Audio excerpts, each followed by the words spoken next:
Welcome to the Skeptic Zone, the podcast from Australia for science and reason.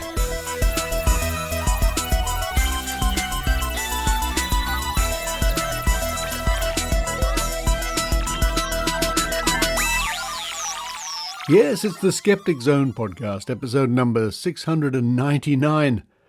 Oh, good grief. For the 27th of February, 2022. Richard Saunders coming to you from Sydney, Australia.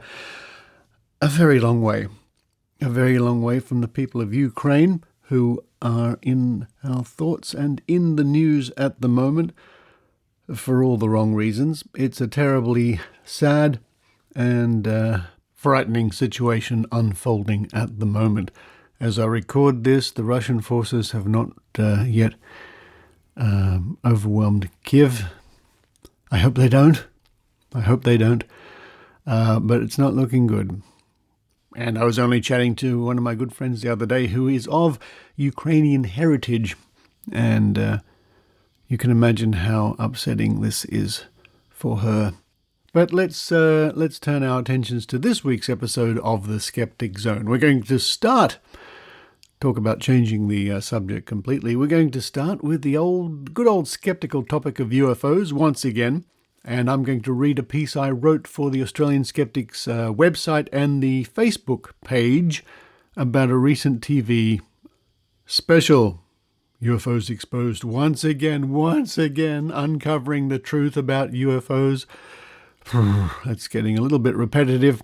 Anyway, I'm going to cover this. It was Channel 9, the 9 network here in Australia, recently ran another UFO special. Was it special? Find out when I read this item. Following that, it's the Australian Skeptics newsletter read expertly, brilliantly, wonderfully well, once again, by Adrian Hill in Canada. Sort of makes sense, doesn't it? The Australian Skeptics newsletter read by a Canadian. Why not? Following that, it's another reading from the Book of Tim with Tim Mendham, as Tim once again pours through the back issues of the Skeptic magazine for more fascinating insights. Then to round off the show, keeping with our UFO theme once again, I run back to the Trove archives, and this time I think I'm concentrating more on the archives from North America, about more people and their experiences with UFOs and being abducted. Please stay tuned if you do that. Do you tune into a podcast? Please keep listening at the end of the show for more announcements from me.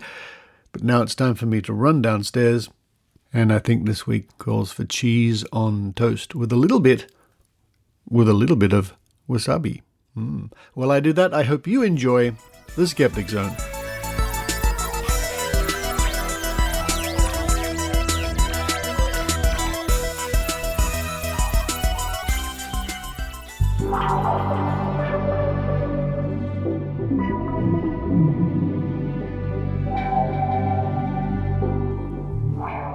Oh, UFOs, they're the gift that keeps on, giving.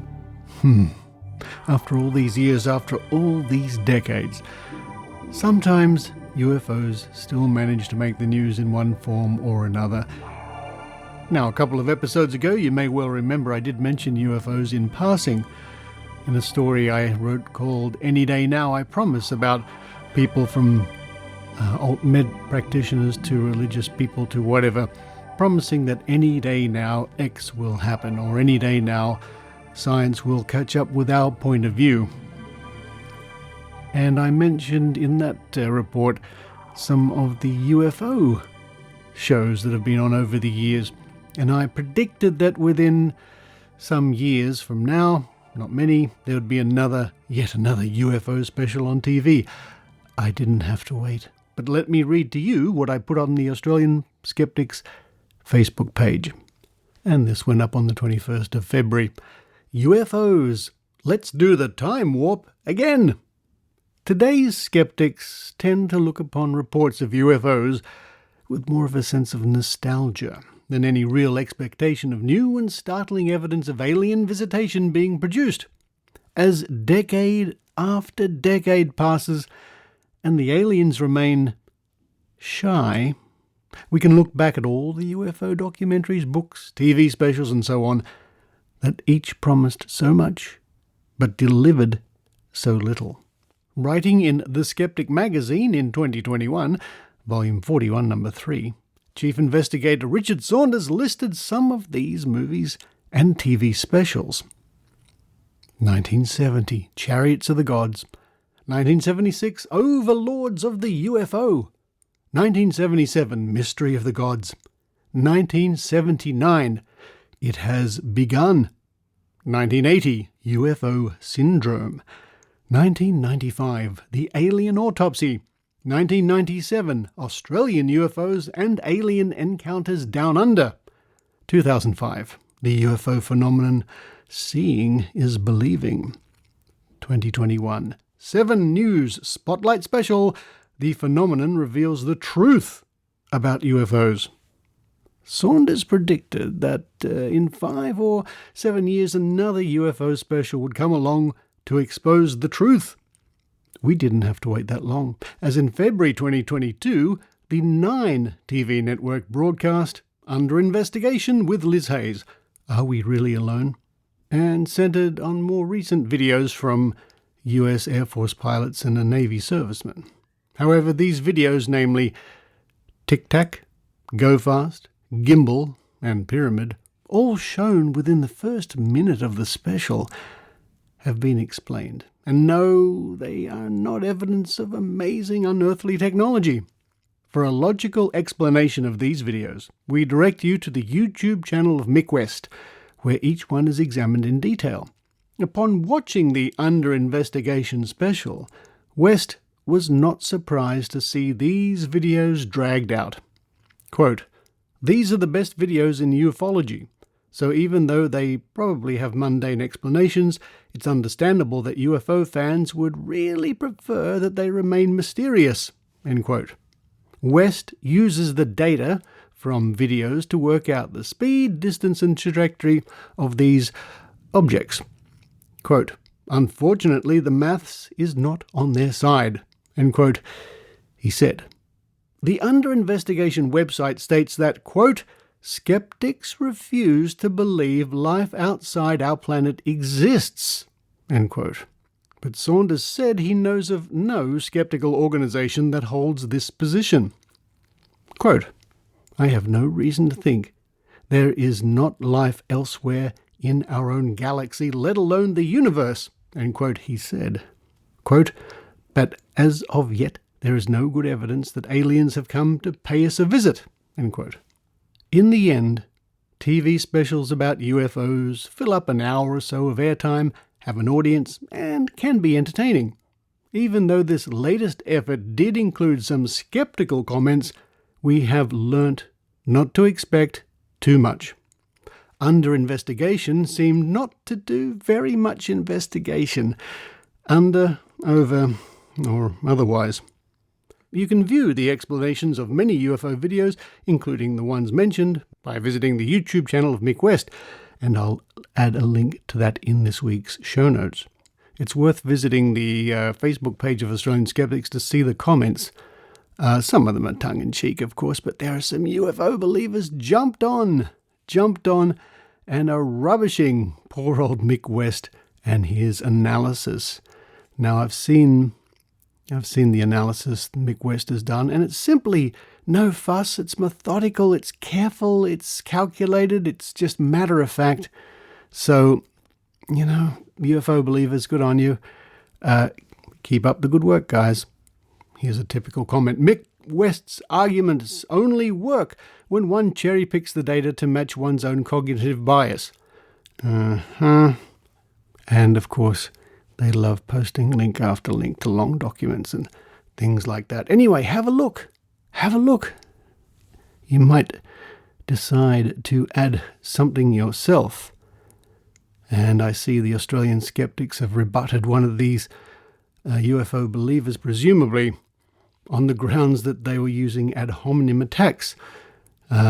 It's said here, stupid explanation by idiots. We might remind you to try and steer clear of ad hominem attacks. Now, just for the record, I mean, it's on the record anyway, but just for the record, who knows what the James Webb Telescope will discover? But just for the record, speaking on behalf of the Skeptic Zone, and I'm sure the Australian skeptics, there is no reason for us to think that there is no life out there in space, in the universe, in the galaxy. I suspect personally there probably is. Lots of it. Probably not too close to Earth, but who knows? In any case, there's no good evidence so far that beings from another planet have jumped in spaceships and come to Earth. That's the big issue. And we can speculate on many things. Personally, it would be likely that microbial life or very simple life could be around, but to get to the complexity of an organism that can have interstellar travel, well, that's another thing entirely. Later on in this episode of the Skeptic Zone, I'll cover more about UFOs, and why not, in the Trove segment. But I encourage you to go to the Facebook page, and indeed, what I'll also do, lots of links this week, I will link to the UFO special if you can stand watching it. It's on YouTube. The one I mean is Under Investigation with Liz Hayes. Are We Really Alone? And I can tell you, after watching many of these UFO videos over the decades, a line written here, "We don't expect too much," is very, very apt.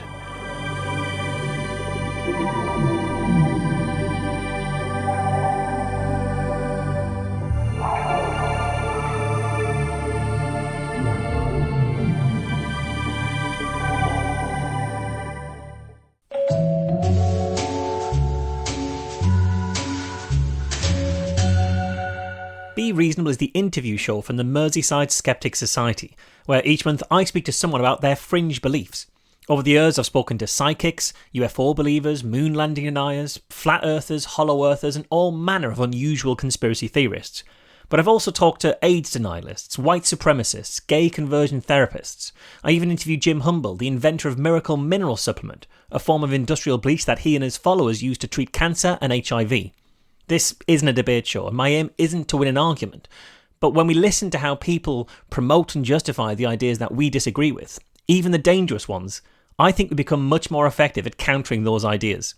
If that sounds like something you'd be interested in, look for Be Reasonable on Apple Podcasts and everywhere else that podcasts live.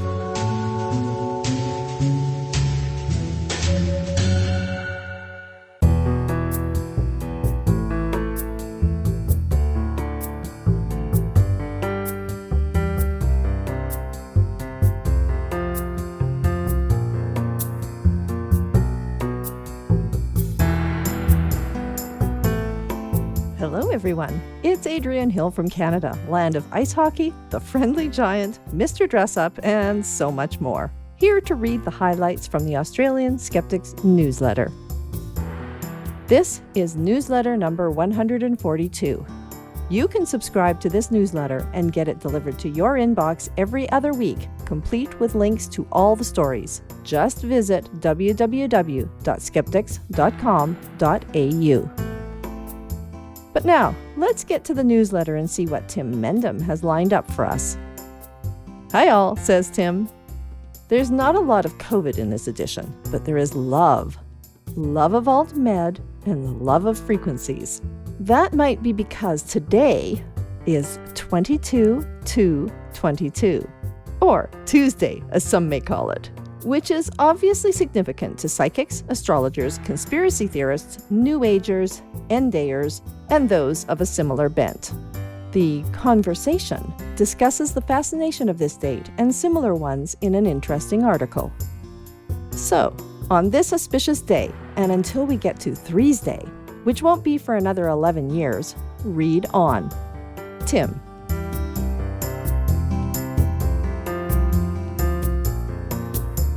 New Zealand passes law banning conversion therapy. New Zealand's parliament has passed legislation that bans practices intended to forcibly change a person's sexual orientation, gender identity, or gender expression, known as conversion therapy. The government has said practices such as conversion therapy do not work, are widely discredited, and cause harm. In Australia, Queensland, the ACT, and Victorian governments have passed legislation banning the practice, with the Australian Labor Party promising to do the same federally, though actions in that jurisdiction weren't helped in 2018 when Health Minister Greg Hunt called conversion therapy, quote, freedom of speech, end quote, and, quote, a different view, end quote. An opinion he somewhat recanted. Canada has also outlawed the practice. Channel 9's TV foray into UFO alarmism. As you have just heard on this week's Skeptic Zone, Channel 9 makes a late addition to the plethora of programs on the same old debunked UFO sightings. Been there, done that, so why bother, Richard Saunders wisely asks. Indian government pushes Ayurveda internationally. Oh dear. The Indian Ministry of Ayurveda, Yoga, Naturopathy, Unani, Siddha, Suarugpa, and Homeopathy, kindly abbreviated to AYUSH or Ayush, is pushing the traditional and largely debunked Indian medical system of Ayurveda into African and other countries through, quote, collaborative research work, end quote. This particular article reads, in its own inimitable style, like propaganda, and could easily go into the bottom section of the newsletter if it wasn't such a serious issue. Prince Charles' love affair with alt-med. A review of Edzard Ernst's book about Prince Charles and his run-ins with said royal, a book I think I need to check out. Ghost sightings during COVID. Ooh. Magical thinking, sparked by the uncertainty of the pandemic, could be behind a surge in hauntings and reports of messages beyond the grave. This article is behind a paywall, though you can get access via a free trial. It looks at the reasons why people are showing an increasing belief in ghosts, assuming it is increasing, of course. Being home in lockdown and hearing strange sounds that you might not have noticed before, not to mention the stress of a pandemic, would be a good start. Another version of the article can be found here. No paywall, but an annoying number of ads. And it conveniently gives itself credit for the piece rather than the original author, which is quite naughty. Toward a more scientific study of ghosts? The excellent AIPT Science takes a close look at a book supposedly on the scientific evidence for ghosts and isn't too convinced by the author's claims. Is there life after death? That's the million-dollar question. When the Bigelow Institute for Consciousness Studies in Nevada announced an essay contest in February 2021, they were raising the stakes in, quote, what is set to become one of the most significant controversies in modern science, end quote. Really? The topic was the survival of consciousness after death, and founder Robert Bigelow put up $1 million in prize money, making it the monetary equivalent of the Nobel. It was later enlarged to $1.5 million. The Institute sought applicants who would take an evidentiary approach. There were to be no quotations from Scripture, no faith-based outpourings. Adjudication would be according to legal and scientific standards of verification. But as this article discusses, there are significant differences between legal and scientific evidence. Yeah, nah, the official podcast of New Zealand skeptics. What a great name. The first episode of the Kiwi podcast covers a trip to the anti-vax convoy blocking traffic in Wellington, a look at claims of undisclosed nanotechnology contained in the Pfizer vaccine, the secrets of audiophiles, and an investigation of a Christchurch restaurant with links to the controversial guru, Sri Chinmoy. We're working on the March 2022 issue of The Skeptic, but in the meantime, you really can't go past the December 2021 issue. It features complete coverage of the Great Australian Psychic Prediction Project, possibly the largest of its kind ever undertaken, and destined to be reference for future discussion on the topic of psychics. So if you haven't subscribed yet, now is the time to do so. Contact the editor if you're not sure if your existing subscription needs renewing. Items of interest. Do psychics pay taxes in Canada? I sure hope they do. Psychics have suggested that certain actions they undertake are forms of religious activity that require their earnings to be treated as charitable donations, i.e. not subject to state taxation. But the Canada bit is just the start.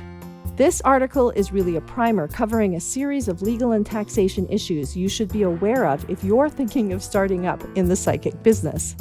And it's a big business, at over $3 billion per year. So money and which side of the law you sit on are issues of concern. How the love frequency is changing the world. You might not have realized that 528 hertz is the, quote, love frequency, end quote. An ex-US Navy SEAL and CIA operative describes a military application, quote, love frequencies and love vibrations, sending out love as a frequency to terrorists and to people that were causing problems. It changed their vibration to the point where they were vulnerable and eventually they were taken out, end quote. Doesn't sound very loving to us. Now, I'm so disappointed that there is not a silliest story of the week for me to giggle at this time. But there is more to read in the newsletter when you sign up. And for now, this is Adrienne Hill signing off from snowy but beautiful Canada.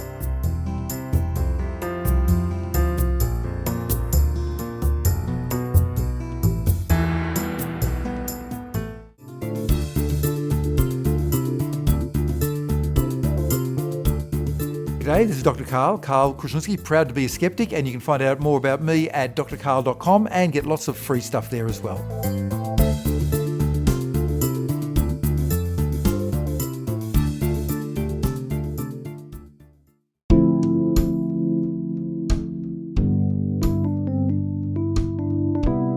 And now, a reading from the Book of Tim with Tim Mendham.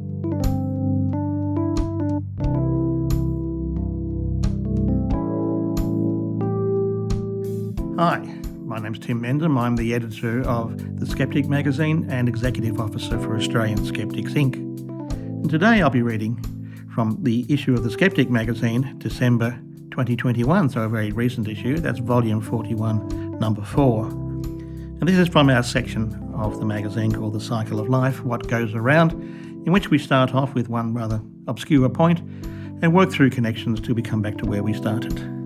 So let's look this time at movies, monsters and magicians.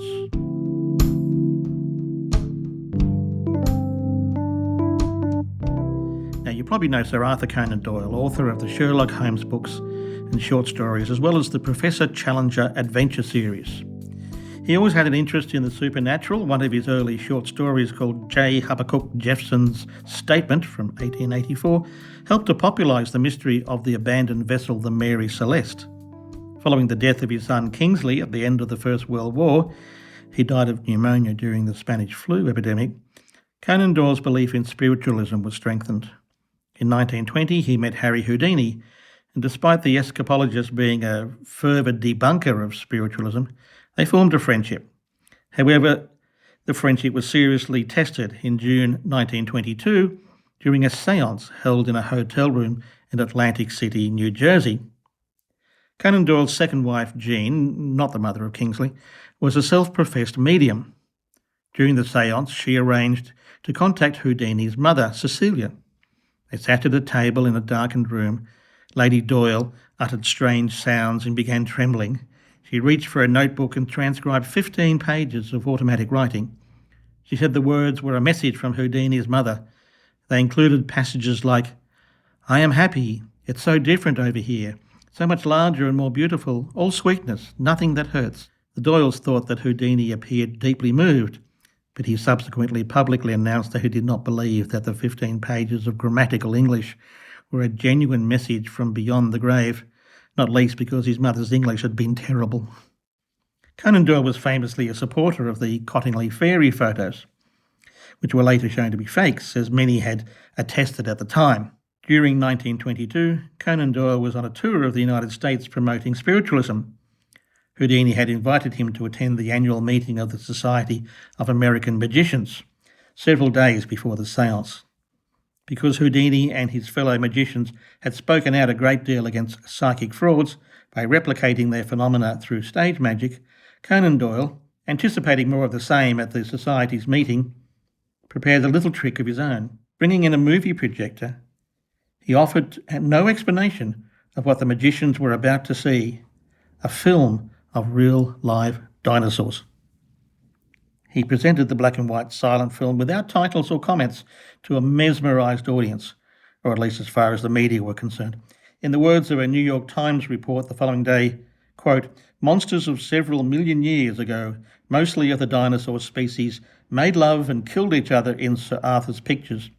Prehistoric brutes that resembled rhinoceroses, magnified many times, equipped with enormous horns that pointed forward like those of the unicorn, drove dinosaurs away from feasts on one another.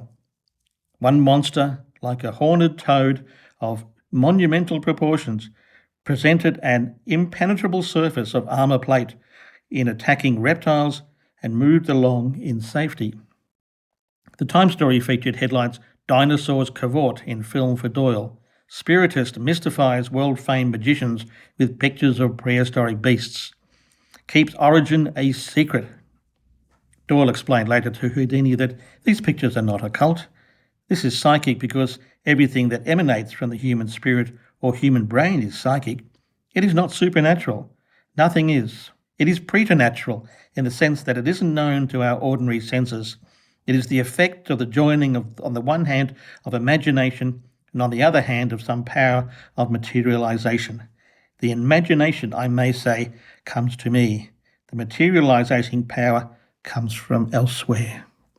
Of course, the materialization power came from the hand of Willis H. O'Brien, the cinema stop-motion animator who several years later created the giant gorilla and various dinosaurs in the 1930 film King Kong. The dinosaurs Conan Doyle showed were early cuts from the film O'Brien was working on called The Lost World, which eventually appeared in 1925. The Lost World, incidentally, was the first ever in-flight movie screened on an aircraft.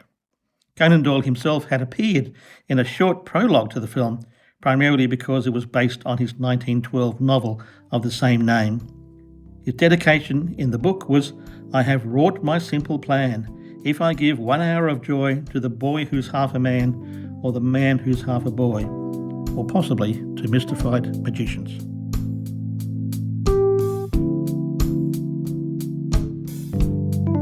That's what goes around from September 21, Volume 41, Number 4 of the Skeptic magazine. And you can read past issues of the Skeptic magazine on our website, skeptics.com.au, for free. And part of this issue, particularly that is worthwhile reading, is a special article by Richard Saunders, who you might have heard of, on the Great Psychic Prediction Project. You can download the entire article with all the facts and figures and fascinating information for free. So go to the website straight away, and while you're there, subscribe to the magazine. And you can read these articles before I read them to you.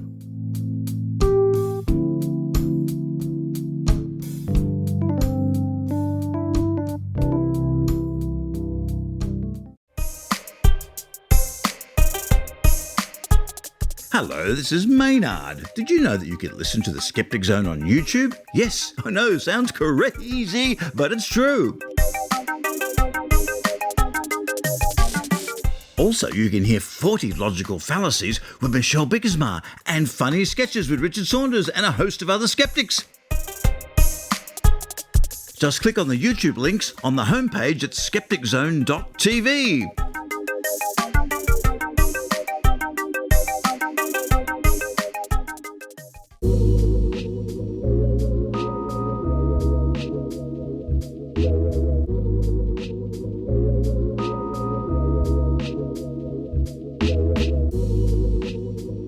Time to hitch a ride on a UFO and fly to those archives at trove.nla.gov.au, although this week we're flying even further. We're flying all the way to the United States to look at some American archived newspapers. And yes, we're going to be looking at references once again to UFOs. And as I mentioned at the top of the show, it's very nostalgic for me personally to look at stories about UFOs. They remind me of the 1970s, in particular, the late 1970s, with movies like Close Encounters, Star Wars, a revival of science fiction, but really the intense interest in aliens and UFOs I remember from the time. But let's look back through the years as represented in various American newspapers. And we start our journey on the 25th of August, 1977, Bucks County Courier-Times, Pennsylvania. Florida woman tells of meeting aliens from space, by Mark Hossenball, Courier-Times special writer.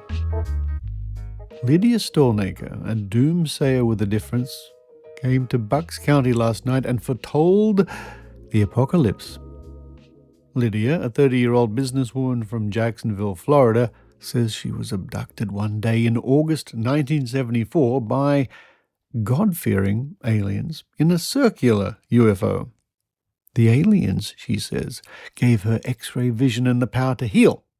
They merged her spirit with that of an alien woman so they could monitor the goings-on Earth. And they told her to watch for the end of the world in 3 years. When Armageddon comes, says Lydia, she and other good-living, right-thinking people will be transported to a large Noah's Ark in the sky, there to be held in blissful limbo until an Earth free of hatred and strife is born anew. Crowded meeting. The venue for those woeful predictions was the Leviton Public Recreation Association, LPRA, building, where Lydia Stolnaker addressed a hastily organized but crowded public meeting called by a group of Willingboro, New Jersey UFO enthusiasts. Lynn Tyler, vice president of the Willingboro Group, which styles itself Delval UFO Inc., says the meeting was fated because Lydia had been told by her extraterrestrial contacts she eventually would address a UFO society. But Tyler also conceded the first she and her group had heard of Lydia was when they saw her on a Philadelphia TV program last week. They subsequently met her at a public meeting and asked her to yesterday's gathering, Tyler said. Lydia, a former model and mobile home dealer, runs a faith healing clinic in Florida. She said she is on a nationwide revival tour, complete with agents, managers, and a band. She said she starts the college lecture circuit next week. Chosen one. Lydia said the aliens told her she was chosen to spread the word of the coming Holocaust, which was inevitable so long as humanity remained intent on its destructive path of destruction. But she said she was trying to spread the word so more would be saved when the day came. Lydia said she doesn't actually remember going aboard her UFO the first time. In fact, she said, she blacked out while driving near Jacksonville that day 2 years ago and woke up feeling ill. She said she went to a psychologist after subsequently suffering headaches and hearing strange voices. Under deep hypnosis, Lydia said, other psychologists and doctors later teased out of her the story about the visit aboard a UFO. Lydia said she still feared she was going mad until a doctor at Tucson, Arizona UFO Institute, the Aerial Phenomena Research Organization, certified her story was true, quote, beyond reasonable doubt, end quote. Also, well read. Since then, judging from her presentation last night, she has become well read in the literature of the supernatural. She showed slides of unattributed newspaper and magazine articles on previous alleged UFO incidents. Lydia says the aliens picked her up again earlier this year. She was conscious this time, she said, and it was on this occasion they told her of the coming apocalypse and gave her X-ray and healing powers. Lydia said she eventually will be given 7 special powers in all. Throughout her presentation, Lydia made reference to the healing power of a magnetic device which the aliens had demonstrated for her. In the rear of the meeting room, a man who said he was from the Knight Foundation of Jacksonville sold leather bands studded with small magnets. He said the bands were made to Lydia's specifications. The bands sold for $7, wrist size, $12.50 head size, and $15 waist size. There was no admission charge to the meeting, but those attending were asked to donate $2 to defray Lydia's traveling expenses. I wonder whatever happened to Lydia. And 1977, so the apocalypse should have happened around 1980. I guess I was looking the other way. You can't make this stuff up, but I guess somebody did. And finally, we skip ahead a decade or two to 1994 in Medicine Hat News. I think Medicine Hat, if I'm not mistaken, is in Canada. 9th of July. Man's job is to document UFOs. By Ruth Dunley, the London Free Press. It's not always a dark and stormy night. In fact, quite often it's on a day just like any other that people report seeing unidentified flying objects or extraterrestrials. Hundreds, perhaps thousands, of North Americans believe they have seen a UFO or have encountered one of its alien crew. Some authorities say the number of reports of alien abductions has been increasing over the years. It's a phenomenon that has split scientists and the general public into 2 camps of believers and disbelievers. Tom Theophanis documents dozens of UFO sightings across Ontario every year as an assistant director of the Mutual UFO Network, MUFON, in Toronto. The organization has offices around the world and works with more than 1,000 consultants in researching UFO sightings. Enigma. UFOs are starting to become treated as real science, a scientific enigma, he says, which it always should have been. Theophanis, who has never seen a UFO or encountered aliens, says his office receives about 200 calls a year. Of those reported sightings, 85 to 90% can be explained by natural phenomena, such as stars, planets, and meteor showers. The rest have not been explained. And I'm sure that's just a typo. Should have been. The rest have not been explained. 40% of the indexed sightings, he says, are reports from people claiming to have met or have been abducted by aliens. While MUFON receives 6 to 12 reports of sightings in southwestern Ontario every year, the office has recently received a disproportionate number of calls from the area. Theophanis believes this may be due to his recent appearance on a Windsor television show. He says publicity about MUFON always influences the number of calls the office receives. Strange objects. Bonnie Wheeler is a self-employed distributor of microwave popcorn in Cambridge. She is also a UFO researcher who has been investigating sightings of strange airborne objects over southern Ontario since 1976. Wheeler, president of the Cambridge UFO Research Group, has never encountered an alien, but she receives about 3 phone calls a year from people who think they have been face-to-face with extraterrestrial beings. I would have to be very naive to not believe that there's something going on, she says.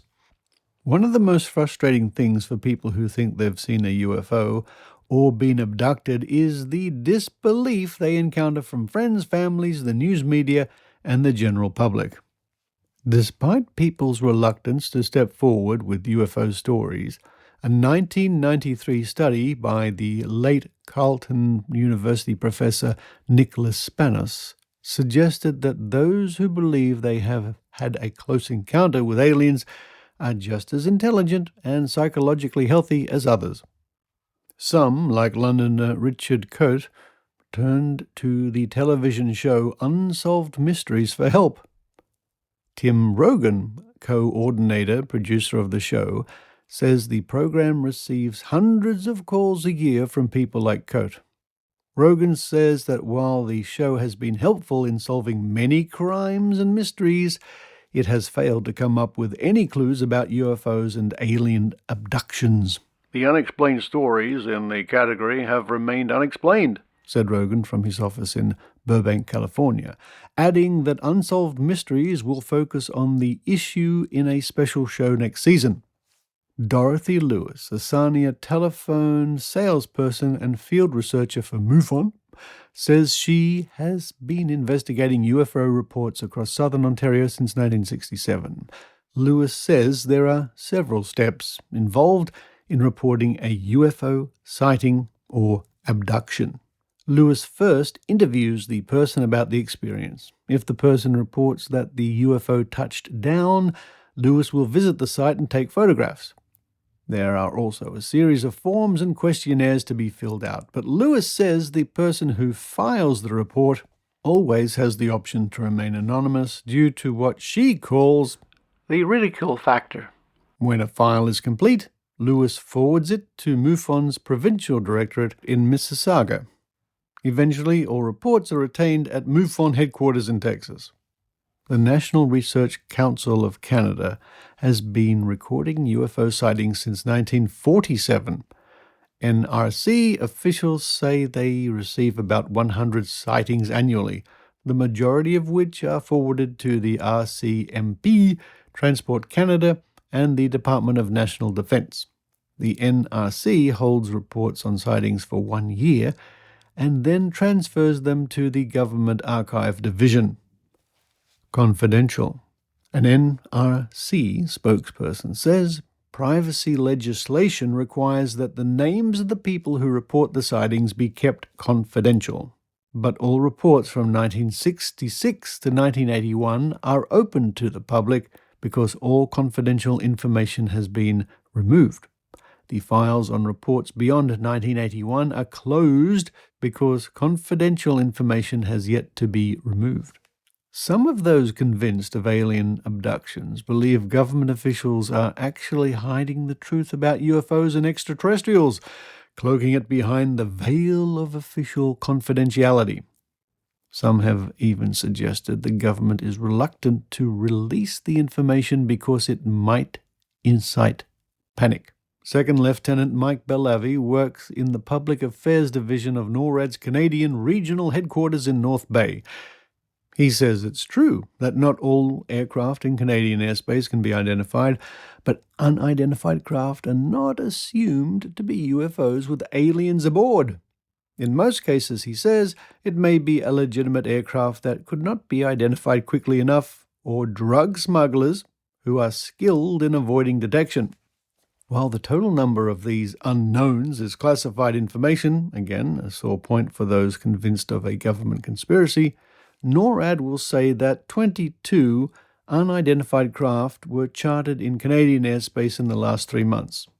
If we are getting other visitors from other areas, I'd love to talk to them, chuckles Bellavi. But as far as any government conspiracy, I'm definitely out of the loop. Psychologist Robert Baker says there is no conspiracy. Baker, a retired professor at the University of Kentucky, is a specialist in hypnosis and has done extensive research on the paranormal. No evidence. There is no scientific evidence to support these claims, he says flatly. Baker, a member of the Scientific Committee for the Scientific Investigation of Claims of the Paranormal, says alien abductions can be explained by sleep disorder that is experienced by 45% of the population. Practically all sleep specialists recognize this. He says, all of the symptoms the abductees report are the same as the symptoms of sleep paralysis. When you hypnotize someone and talk to them, you are turning on their imagination. Baker argues that improper use of hypnosis has created all kinds of problems. Human memory doesn't work like a computer or tape recorder, and we fill in the gaps. It's not a reliable guide to the truth. Baker says media reports about abductions and popular culture have created an environment in which more and more people become eager to report abductions. Attention getters. The more attention it gets, the more people claim to have been abducted. He dismisses evidence like bruises, scratches, and puncture marks, saying people can simulate these marks quite easily. Many abductees claim to have been used in breeding experiments with aliens, a claim Baker dismisses as ridiculous. We can't even breed with chimpanzees, which are our closest relatives. How in heavens are we supposed to breed with aliens? The stories these people tell reveal a terrible ignorance of science. And the next little paragraph doesn't quite make sense, but I'll read it anyway. Baker says those claiming to have been fact, that there are skeptics doesn't mean they're right. She says. For those who remain skeptical, Lewis says UFO and alien encounters usually happen when people least expect it, at night when they're alone. If you happen to be driving down a lonely road and it's late at night, you may have a close encounter, says satirical Lewis. And again we have an odd situation where there is a misprint, or the last paragraph has been half repeated again. So that's really where the story ends.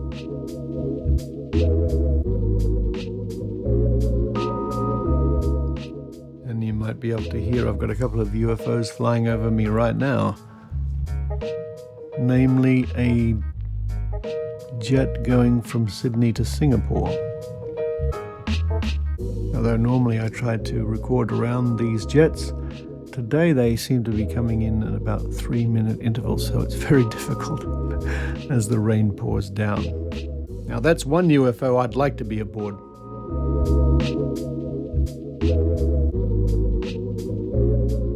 So there we go, some interesting reports over the decades from the United States and Canada from Medicine Hat about UFOs, investigations, skeptics, and abductees. And don't forget, you can look up all sorts of things about UFOs and other things, of course, by visiting Trove at trove.nla.gov.au for Australian reports and newspapers. Or why don't you check out your local reference guides, no matter where you are in the world. And like me, you'll never know what aliens you might find.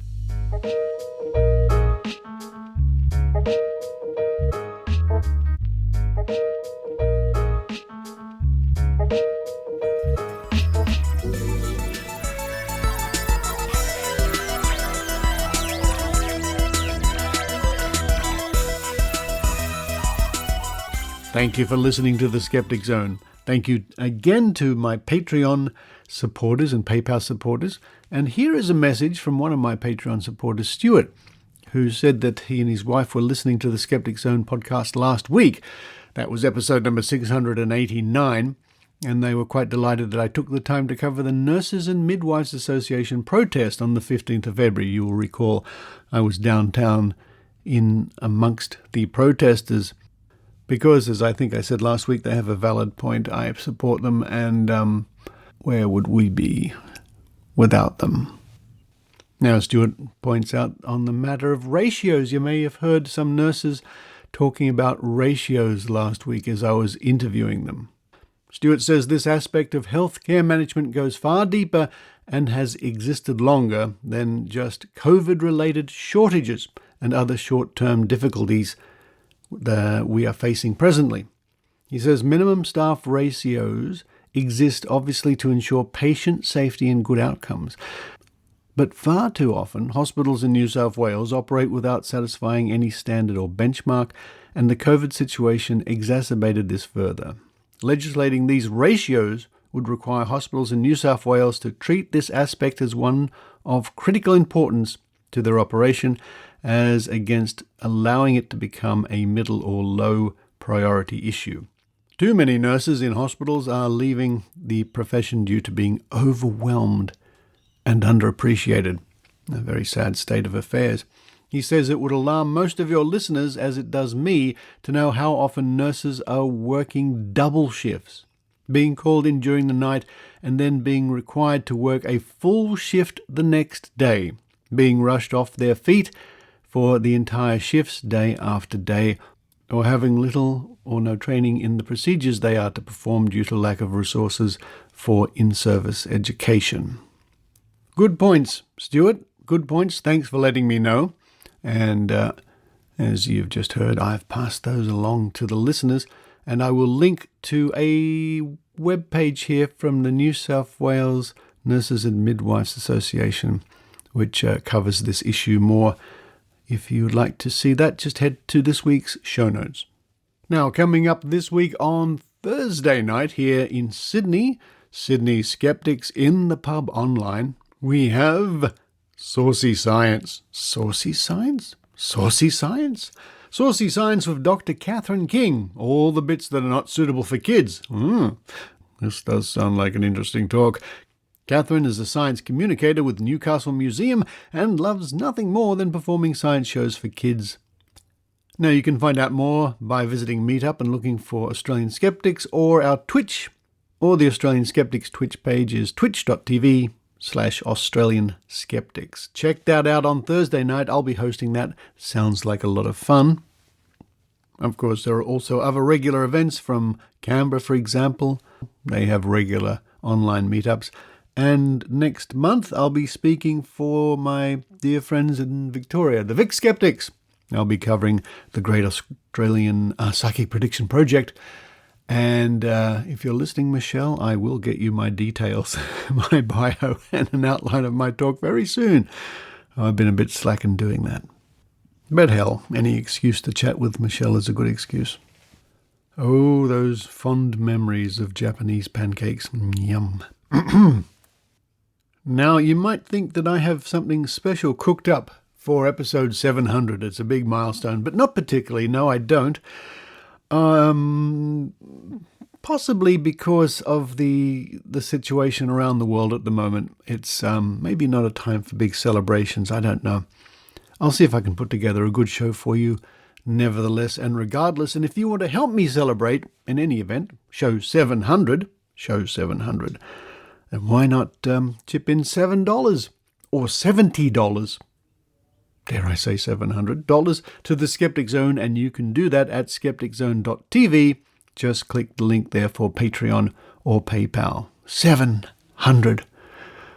It's hard to imagine, but that's what I'll be working on this week for the next episode. Now, this Saturday night, tune in for Planet Maynard. Maynard will be doing a video show. And check out the information about that at maynard.com.au. So Saturday night here in Australia, don't miss it. Maynard looks at the coldest 100. I was with Maynard not long ago to help him put some of that together, and we had a lot of fun. Unbelievable amount of fun you have with Maynard, and as his fans and viewers know, his online shows are really great fun. Check it out. Go to maynard.com.au and prepare for next Saturday night. But for this week, and who knows what the next week will bring us, who knows. This is Richard Saunders signing off from Sydney, Australia.